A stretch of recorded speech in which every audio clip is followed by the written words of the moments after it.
Welcome to Props and Hops. I'm your host, Matt Landis, here today with a rare solo episode. Figured it's the week after the Super Bowl, probably time to give some very generous guests some time to take a break, recharge, and do a little solo NFL betting autopsy. I'll be looking back at lessons learned from the Super Bowl as well as this past season as a whole, really digging into what we can apply moving forward as bettors. And I'll dig into this through the lens of a lot of the Super Bowl Shuffle interview series questions that I've been asking others over the course of these past couple weeks, this time turning the tables and answering a lot of these questions myself. So let's dig in. First question: biggest lesson learned this season from a betting perspective. And this might not surprise regular listeners. I bet a lot of teasers over the course of the season, pretty punishing early on, and it got a lot better as the season progressed. And I think that's probably my biggest takeaway is that teasers are more efficient later in the season. There's kind of a progression to how we should consider betting teasers over the course of an NFL campaign. Early on, we don't have the biggest sample size to inform how good a team truly is. In fact, even after a Super Bowl, we don't have enough games to really have the highest degree of confidence into how good any one team is. So I think that when it comes to teasers moving forward, I've talked in the past about having, 4, 5, 6 betting size, more or less flat betting, 8/10 of a unit, 1 unit, or 1.2 units based on degree of confidence. And I see a nice symmetry there between that 4, 5, 6 staking model and let's say first third, middle third, final third of a season. And with teasers, a standard bet in that first third probably going to be a reduced play, 8/10 of a unit. The middle third of the season, 1 unit can be the standard play, and the final third of the season, 1.2 units can be a standard play. And I don't want to box things in too much or make this too robotic. If I see a Wong teaser leg early on in the season, and I'm not sure just how much I like it because maybe we have a 2.5 point underdog, but that line is shaded toward the 3, in which case, if we see a +3, that's better than a team in a teaser if they might not be truly crossing through the 3. I might just let that one go early on in the season. Or if there's a classic Wong teaser leg, but the total is really high, implying a lot of variance. Maybe I'm just going to pass more than I did this past season. And then later in the season, just because a standard play would be 1.2 units, if there's another case where I'm wavering based on the point spread or a high total, maybe not reducing variance as much as I'd like, where I'd pass the first third of the season, maybe I'd still play it, but instead of 1.2 units, perhaps 1 unit or 8/10 of a unit. The general point here being that teasers over the course of a season do tend to become more efficient. And I'm not just being results driven based on this season. I think that aligns with a lot of what I heard as I had conversations with professional bettors and others who have a lot of really good experience, whose opinions I highly respect as this past season progressed. Another question I asked a lot of guests: biggest thing you thought you knew entering the season that you had to rethink over the course of the season. And for myself, a lot of this boils down to market efficiency. I have been the first to admit I'm not a pro bettor. I'll probably never be a pro bettor. And I've had some good success over the past decade plus trusting market efficiency as a crutch when I myself am in doubt. If I see sharp books shaded one way, a recreational shop shaded the other way, I should probably bet into that recreational shop's number and just trust that the market making books are correct.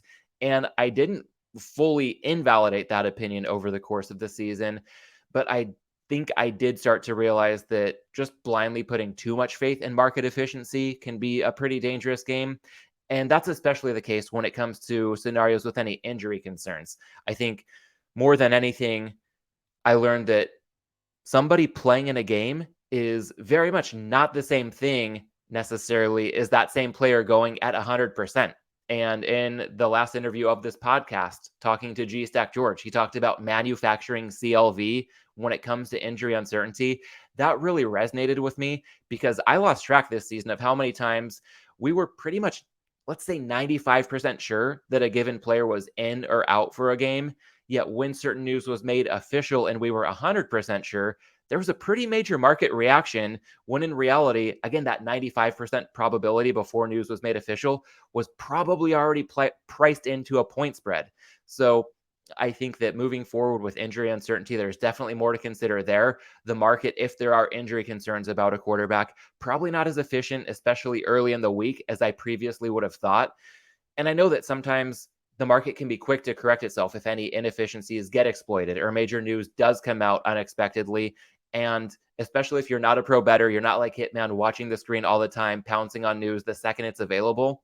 It's not always easy to get the best of a number when we're talking about injury uncertainty, but I do think that if you're not the quickest person in the world to the number and you can't pull the trigger right away, it doesn't mean that your options are eliminated as soon as a full game point spread moves, because thinking downstream beyond the next game point spread involving any player with a major injury, we can look at things like look ahead lines, division, conference championship, Super Bowl odds, or even things like the awards market. When the Jalen Hurts injury news came out late this season, there was a window where, okay, the Eagles are playing the Cowboys that week. That line got steamed. Division, conference, Super Bowl numbers were quick to adjust. But I think one of the biggest lagging markets was the MVP market, where Hurts had been the favorite, and suddenly it was clear that Mahomes needed to be a prohibitive favorite. So sometimes we have longer windows to look at these downstream markets. It's not the end of the world if you don't get the point spread for that player's upcoming game if we get big news on somebody being in or out. And if you do get down on that upcoming point spread, it doesn't mean the job is done. There's still a much wider attack surface to consider. So that's something that I definitely did some rethinking on as the season progressed. And next, I'll go to kind of best and worst, if you will, most tilting moment and most fortunate win of the season. And it kind of runs the whole spectrum of the season just about. I think I'll start with my most tilting loss, perhaps a bit of recency bias here, but back to divisional round weekend, Cowboys at the 49ers. I had Deebo Samuel over 14.5 rushing yards and Elijah Mitchell under 37.5 rushing and receiving yards. And at halftime, this was looking golden. Deebo Samuel had already gone over, in theory, he had 15 rushing yards at the half. Meanwhile, Elijah Mitchell only had 2 yards from scrimmage. Unfortunately, in the second half, Deebo Samuel gets one more carry. He loses yardage, flipping that win to a loss. And to add injury to insult, Christian McCaffrey gets hurt. He came in for some key third downs, but really wasn't his full self in the second half of that game. And that meant no more of those unique 49ers formations with Deebo Samuel in the backfield and McCaffrey split out wide. Essentially, once McCaffrey became hobbled, Elijah Mitchell took over in the backfield, and he ended up going over his number, 37.5 yards from scrimmage on that final drive. So that was another loss, turning a very likely 2-0 at halftime of that game into a pretty brutal 0-2 by the time all was said and done. I think it's important to keep in mind that when we bet props, once something goes over, there's still a chance. I think there was a game last Thanksgiving where Tony Pollard might have gone from over to under. Perhaps it was receiving yards. I don't recall the exact number. This was Thanksgiving of 2021, but it happens from time to time. I think there was a Dolphins running back who had something similar happen to his receiving yardage total. Once something goes over, it can still fall back under. So nothing's ever a given. And I think that just really illustrates the point. But that said, it's not always all bad when we're talking variance. If I think about my most fortunate win of the season, we can rewind all the way to week 1 of the preseason. And I had the Falcons laying 2.5 points at Detroit. And when I first placed the bet, saw a lot of market activity alongside my money, felt pretty good. Then we saw some late money on the Lions, and that was a rough sign. I had no closing line value when this game kicked off. That typically to me is a pretty bad sign in the preseason, not to be able to capture any CLV on a point spread. And it pretty much played out that way for most of the game. Fourth quarter, Falcons were down by 3. Detroit had the ball with a first down in its own territory. And last play before the 2-minute warning, the Falcons were down to 1 timeout. The Lions are essentially running out the clock. They fumbled a handoff exchange. Falcons recovered. And suddenly I had new life, but the Falcons were still down by 3 and I was laying 2.5. So there was plenty of work ahead. Eventually Atlanta moves down the field a bit, but they had a 4th and 9 at the Detroit 21-yard line. A lot of coaches in this spot in the regular season would just run out the kicker, attempt a 39-yard field goal to tie the game. The Falcons end up going for it. Desmond Ridder, it becomes a whole scramble drill. He extends the play, just throws up a prayer into the end zone, and it gets caught for a touchdown. So the Falcons win and cover that game in miraculous fashion. I did appreciate in the moment just how fortunate that was, but I wish I had appreciated it for much longer given some of the variance that was ahead over the course of the rest of the season. I just don't want to forget that because most recently a tilting moment in the divisional round, that doesn't mean that, these bets that swing with any variance always go against us. no, it's important to remember that sometimes, even if it's a preseason bet, remember the times that things break in your favor as well, because as humans, I think we're just wired to feel the sting of a bad beat twice as much as the fortune of a lucky win. And in reality, these things do tend to even out. It's just tough to remember that the way our brains are wired. So, trying to do my best to that extent. Now, I know you didn't tune into this episode for preseason week one thoughts, so I won't belabor the point there. Another question I asked a lot of guests during the Super Bowl Shuffle interview series was about their overall thoughts on the Super Bowl. And in this case, the Super Bowl has come and gone. So instead of looking forward to it, I'll, of course, give a brief recap from my perspective, but I'll try not to beat a dead horse with any old news or points that have just been talked about ad nauseum across much of the sports mediaverse in recent days. Ideally, here, I'll be able to surface one factor that you're probably not getting anywhere else. And I think it's something that's important for all of us to consider moving forward. Thinking back to the game itself, I think one of the best analogies I heard came on the Athletic NFL show, if I recall correctly, comparing this game to one of the best movies ever with an anticlimactic ending. And I know that holding penalty that's been the ire of so many fans, that's been a talking point. Don't want to belabor it. I do want to say that by the letter of the law, all indications tell me that yes, that did warrant a flag, you could say. But if we talk about the court of public opinion, everybody wants to see the game just play out in that scenario. Unless you're a Chiefs fan, you probably just want that flag to stay in the ref's pocket. The argument goes they could call holding on every play. They let something worse go earlier. I will say Kevin Cole on his Unexpected Points podcast brought up a good point that, yes, there was a more egregious hold. I think it was also the same two guys, Bradbury holding Juju Smith-Schuster early in the game. It's not a guarantee that just because that wasn't called, the refs were trying to tell the players they could do whatever they want defensively and they were going to call a loose game. It might be that refs are human. They don't have the same vantage point on the field in real time that every camera angle can capture. And maybe it's not that they saw the hold early in the game and decided not to call it. They might have just not seen it, and they did see what they called later in the game. So when it comes to this dynamic, I think the factor I want to really hammer home is that, yeah, there's a lot of an outcry for them not to have thrown that flag and to let them play. But not throwing a flag when you see one is also a very heavy decision. And the biggest example I can think of in recent years takes us back to the infamous pass interference non-call in that Rams-Saints NFC title game in 2019. Of course, you could caveat that was an egregious PI that didn't get called. We're not talking apples to apples with perhaps a ticky-tack flag on James Bradbury at the end of this most recent Super Bowl. But I think the point stands that a non-call is also a substantial decision when we're talking about this. It is a lot more nuanced than simply saying, let them play and don't flag anything.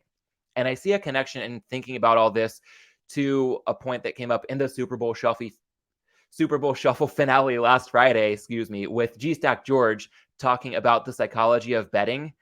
I had a thought about the psychology of being human. And there's one of my favorite books I've mentioned on the show over the years, Thinking in Bets by Annie Duke. I think it's in that book that she made the point that all else equal, acts of commission, in this case, it could be throwing a flag, would get judged more harshly than acts of omission, let's say not throwing a flag. So, all else equal, court of public opinion, maybe don't do it. It doesn't mean that throwing the flag was a terrible thing or the Eagles got robbed in any way. To wrap up thoughts on the game as a whole, I think that James Bradbury deserves credit for admitting after the game that, yeah, it was holding and he hoped it would go uncalled, but it did. And Nick Sirianni, I think, was very professional, reinforcing the point that one call, one play doesn't determine the outcome of a game. So I was really pleasantly surprised by the way that the Eagles handled everything, given how devastating that must have been. And also want to make sure not to take any credit away from the Chiefs. Yes, it was an anticlimactic ending. That's not their fault, and they are a worthy champion to cap off this season. Now, from a betting perspective, heading into the Super Bowl, I had talked to some guests on this show about having a 14-1 futures bet on the Chiefs and not hedging. And the process there was really simple on my end. It wasn't life-changing money at stake, and I didn't see any standalone value betting on Philadelphia. So while it was a simple process, it wasn't such a clear path to the result that I was hoping for. Thank goodness Kansas City did come through at the end of the day, because my props really didn't to a large extent. And as I think about it, there are 4 primary lessons that I take out of prop betting from this past Super Bowl. The first one would be becoming less precious about what I've considered annual staples in recent years. And one of those would be betting the opening kickoff not to be a touchback. I think that I need to examine whether that's less of a coin toss than I've been thinking. And to be careful about narratives I might be creating about just how much more teams value field position in the playoffs, just how much adrenaline a return man might have for the start of the Super Bowl. I mean, I don't recall any kickoffs being returned in this Super Bowl, and we had a lot of kickoffs in a 38-35 game. So even in the range of plus 140, at times I think this got as high as plus 170 early on. Doesn't necessarily mean there's value this day and age in the NFL in betting the opening kickoff not to be a touchback. And at the same time, I will consider this prior to next year's Super Bowl. I don't want to say, hey, just because 2 years in a row the opening kickoff has gone for a touchback means that it's something to abandon forever. So more thought required there, just not going to blindly assume moving forward that, hey, it's been a good annual staple over the years, so let's always bet it at plus money. It's a bit more complicated than that. So I will certainly take that into consideration. Another prop that I'll consider, something along the lines of no score in the first 6 minutes. A lot of books that might be offering first 5 minutes, 30 seconds, or the first 6 minutes, 30 seconds. This aligns a lot with the concept of the second half to be the higher scoring half. And the angle there was that we've seen slow starts in so many Super Bowls. That definitely wasn't the case this time around. And I think a common thread is to evaluate not just Super Bowls. There's an inherently small sample size there. And not to narrow the sample size even farther, but to really dig for some signal here. A lot of those Super Bowls where we saw opening kickoffs not going for touchbacks or teams not scoring in the first 6 minutes or the second half outscoring the first half, common thread there was largely the Patriots under Bill Belichick. He, with Stephen Gostkowski, would often force the kick return and pin opponents deep. Now, beyond the opening kickoff, that was a huge factor in the 28-3 comeback New England had. I know it's easy to point out areas where the Falcons fell short, but it seemed like as the Patriots mounted that comeback, every time they kicked off, they were pinning Atlanta deep. And maybe other teams don't value field position or practice their kickoffs often enough to adopt that same approach. And in a lot of these New England Super Bowls under Belichick, we saw slow starts for whatever reason. I mean, with Tom Brady, you'd think that there wouldn't be big game nerves by the time he's in his 6th, 7th Super Bowl, whatever it was. I just think that while we saw some slow starts with those Patriots teams, that doesn't mean that slow starts or kickoffs not being touchbacks would be so applicable to a lot of Super Bowl teams that we're going to see moving forward. Lesson number 2, anticipate variance on props based on game management. Hitman was pretty spot on when he cautioned me a little bit against Kansas City being the team that would kick the longest field goal in this game. And it's not because the logic was bad. In fact, that prop would have hit if Harrison Butker's first field goal attempt didn't go off the goalpost. And we'll talk about kickoffs going off of goalposts more in a moment here. But that kind of variance is on the table with these props. Kansas City, first team to call a timeout, another prop that I bet. They didn't call a timeout in the first half, and that kind of blew me away. In the 2-minute drill, I think they were one more first down away from really getting going, trying to go for a score before the half and starting to use their timeouts. Part of the handicap to this bet was that Philadelphia was the smarter team when it comes to game management, and I thought the Eagles might take a delay of game instead of wasting a timeout in a certain spot. We did end up seeing that. The Eagles did take a delay of game to preserve a penalty, but it didn't come soon enough to save this prop. So with the Chiefs' longest field goal, Chiefs' first team to call timeout, I think there was a good process there. I got some good closing line value, although it's worth taking CLV with a big grain of salt when we're talking prop bets, much less liquidity and efficiency than a full game point spread market. That said, with these kinds of props, I wouldn't necessarily shy away from betting them again in the future if I saw a clear edge, but I might not bet them as much when it comes to anticipating in-game management just because of the variance of how any one game might unfold. And speaking of variance, for good measure, I feel like I recall the second quarter clock hitting 2 minutes well before Kansas City snapped the ball before the final play, before the 2-minute warning. I thought the refs could have and perhaps should have called the 2-minute warning right there. I haven't heard this discussed anywhere else, and maybe it's because that final play seemed pretty inconsequential, a short completion to Justin Watson. But I'm one of the bettors who had Watson under 1.5 receptions in the game. That ended up being his first of 2 receptions. So I laid minus 140 on a bet that closed minus 180. Again, closing line value, but take it with a grain of salt when we're talking prop bets here. I don't know. I'd have to rewatch it. I felt like the clock was stuck on 2 minutes for a while before we went to the warning, and that Watson catch kind of did me in. But I can also take this as an opportunity just to embrace variance and move on. So let's move on to lesson number 3. I'm going to start anticipating the value pretty early on in next year's Super Bowl betting cycle, betting on a boring game. This game was certainly anything but boring. We saw a field goal attempt hit a goalpost, a defensive touchdown, almost 2 defensive touchdowns, multiple fourth down conversions, a 2-point conversion, including the octopus by Jalen Hurts scoring a touchdown himself and converting the 2-point conversion himself to account for all 8 points on that Eagles possession. I mean, I feel like this game had just about everything except for maybe a safety and overtime. Recreational bettors who risk a little to win a lot probably cleaned up in the Super Bowl.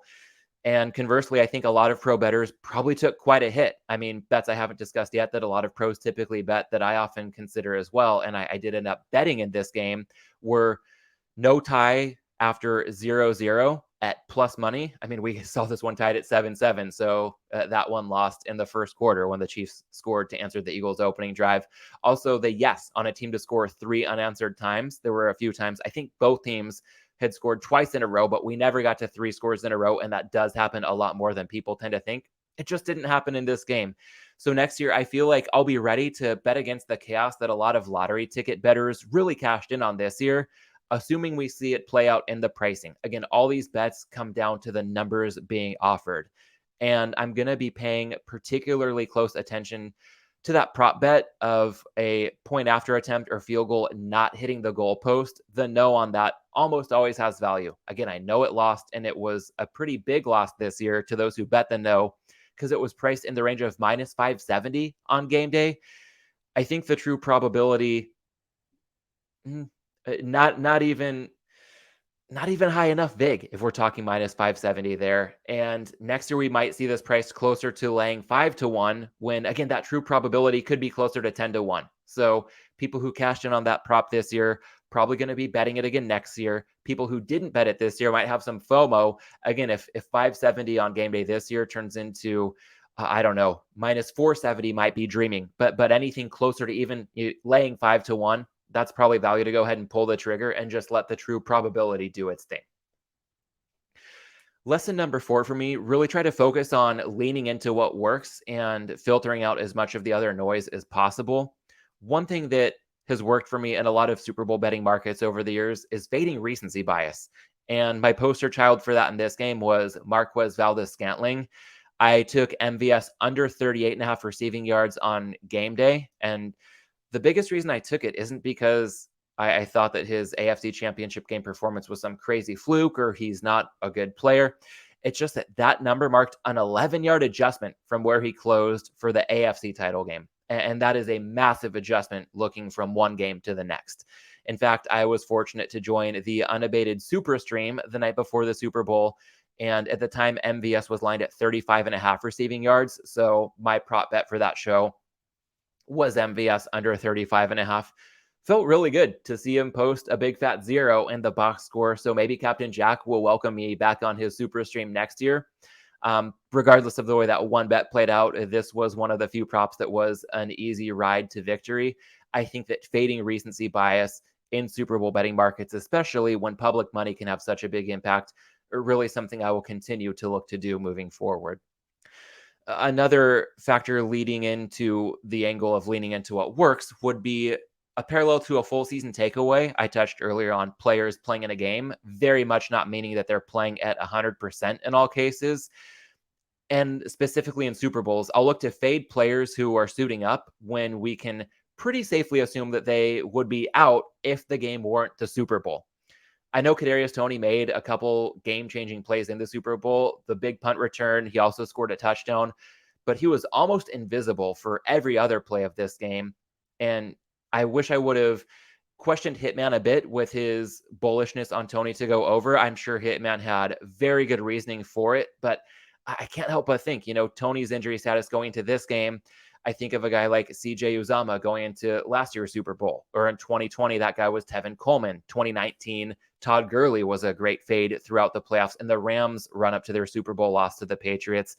So almost every year, there's somebody like this who wouldn't be playing if this weren't the Super Bowl. And a lot of the prop numbers just price in season-long averages. And if they've done anything noteworthy recently, they might even see their season-long averages inflated when clearly diminished health could really hinder them on game day. One more point, talking about this lesson of leading into what works. Don't relax too soon on Super Sunday. Some sports books keep bets up during or after the coin toss that shouldn't be there anymore. And I know it's a tricky dynamic because on Super Sunday, books probably just want to take all the handle they can get until the moment the game kicks off. But when the coin toss has happened and things like first team to score, first quarter spread and money line, third quarter spread and money line are still posted, there's an opportunity to capture a lot of value. And the way that I found some success doing this is to actually go out to my car, leave the TV for a few minutes, listen to the coin toss via radio to get as close as possible to real time, and having bet slips queued up. On one window this year, I had it queued up. If the Chiefs receive the opening kickoff, then Kansas City to score first. Kansas City in the first quarter, Philadelphia in the third quarter. Another window, I had bets queued up according to Philadelphia receiving the opening kickoff. So as soon as Kansas City deferred, had that Eagles window ready, bet Philly to score first. First quarter money line ended up pushing. Third quarter Kansas City money line also cashed. And these are bets that you've got to submit within seconds, if that, because while books leave these up longer than they should, they don't leave them up too long. And I will note that it's important to be careful here. This is a really good way to get banned if you get too greedy and bet way more than you typically do. But I do think that if you try to be stealth enough with it, it's a good way to add icing to the, icing on the cake of your Super Bowl prop betting portfolio, as long as you can just hustle a little bit and be attentive. So overall Super Bowl betting thoughts, again, looking back, there were bets that I need to hold myself accountable for having a poor process this year, getting perhaps too precious with some of my annual staples, and I can loosen my grasp on those a little bit moving forward. And there were some bets where I think the process was sound and I saw some pretty poor results. That's just the way it goes sometimes when we're talking about one game. Looking forward, I think that there could be a lot of potential value next year against recreational bettors who won big this season. So again, props like, will a point after attempt or a field goal attempt hit an upright or the crossbar? If we're seeing anything less than 6-1 and perhaps closer to 5-1 after the yes bettors cash this year, the no could have even more value than usual next season. And biggest picture takeaway, when in doubt, even though it's the Super Bowl, just play the clear edges, pass on the rest. I think that I got a little bit too attached to the notion of telling people, oh, I might have upwards of 30 props in this game. I know pros might have, 100 or more props. So 30 isn't as many as a lot of you might have had. But to the casual fan, like, 24 plus prop bets, that sounds like a lot. It's not necessarily a badge of honor if those aren't all good bets. And I think that our biggest edge as bettors, it's important to remember, even as exciting as the Super Bowl can be, is that we get to pick our spots. The books have to post so many numbers. And in a Super Bowl market, because there's such a big attack surface, we can often bet many more things in that one game than we would for a typical game. But there's no need to force the issue and bet a ton just because it's the Super Bowl. All right, shifting gears a bit, another two-part question I asked a lot of guests during the Super Bowl interview series was for a betting content low light and highlight over the course of the season.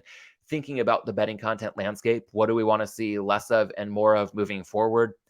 And I'll be pretty quick with my low light. I think the refund entitlement trend was really aggravating on all fronts. I think all parties are guilty here. People who think they're entitled to a refund because they bet somebody over and he got injured. Hey, guess what? Betting involves risk and injury is on the table. To sportsbooks who pay out the bettors who are crying for a refund, I think you're just priming a certain type of behavior that really to me is toxic and doesn't have any place in the space. So bettors, bookmakers, whichever side of the counter you want to look on, I think there's plenty to question there. Injuries are part of the deal in all of this. If you bet somebody over and they get hurt on the first play of the game, you are not entitled to a refund.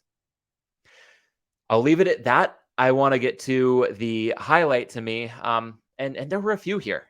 And I want to try to think positive with the season, just getting put in the books on a personal level. Getting to do this show with Suma and Hitman every week of the season was a dream come true. Suma is world-class when it comes to reading the market. Hitman is world-class when it comes to prop betting, and getting to dig into those topics with both of them, just really dialing in on the peak of expertise in this space. I just couldn't have imagined having been so fortunate when I started this show. So was so happy to work with Suma and Hitman over the course of this season.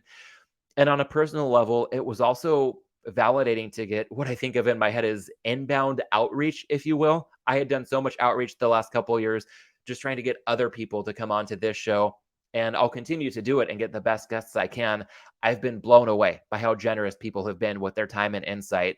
And it was awesome to get to return the favor a little bit when it came to recurring segments on VSiN every Monday night on the Greg Peterson Experience, doing a roundtable with Ben Brown of Pro Football Focus.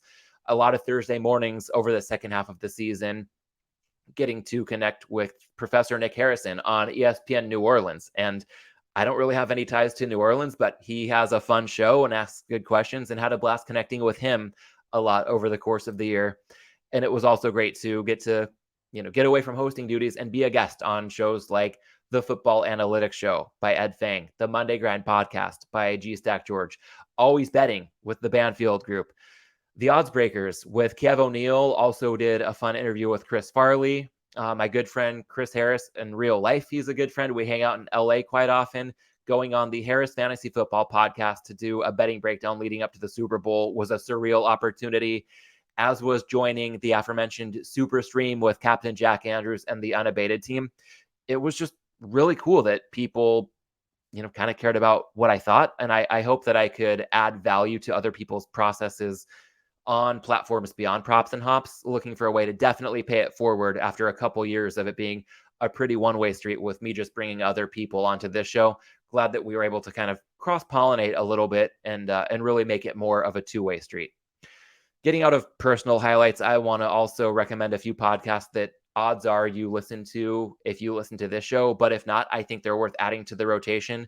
First up would be Monday Grind with G Stack George. He does a lot of great evergreen interviews with some of the smartest, most fascinating people in the space. And I similarly like the Take the Points podcast, kind of like the Monday Grind. These aren't pick shows, but Take the Points also really good analytical information that you can learn a lot and apply it to your betting process. They did talk about certain betting picks over the course of the year, but really I think the way that Tej Seth and Arjun Menon as co-hosts, they are so young and so freaking smart. They have ridiculously bright futures. I can't believe they're students at the University of Michigan and have already accomplished what they have. The Take the Points podcast, really a bright spot when it comes to new shows across this space over the course of this past year. And a show that wasn't new this year, but I think just retains its spot atop the perch. Matchbook NFL betting show, for my money, the most actionable NFL podcast or YouTube show you're going to find anywhere. I also think that beyond podcasts, something that I'll keep bugging Las Vegas Chris about releasing in podcast form, but on his YouTube channel, he did great videos with his partner, Ron. There is just a wealth of experience and knowledge between Las Vegas Chris and Ron, and they share some unique insights. I really think that their content is as candid as anything that you're going to find out there. So a really engaging listen that will only make you a better, and reward you for the time you put into watching that. And you can watch it via Las Vegas Chris's YouTube channel. All right, we're nearing the home stretch here. Another question I asked a lot of guests was from a lifestyle perspective for Super Sunday, weaving in the hops. What did they have queued up? Any go-to food or drinks for game day? Again, Super Sunday has come and gone, but to weave in the hops here, I want to highlight something that is really fun across much of California right now. Pliny the Younger. This is a West Coast triple IPA released once a year. It clocks in at 10.25% ABV, and it comes to us courtesy of Russian River Brewing Company out of Santa Rosa, California. Now, this beer is an annual rite of passage. It's released at a lot of the best beer bars across California.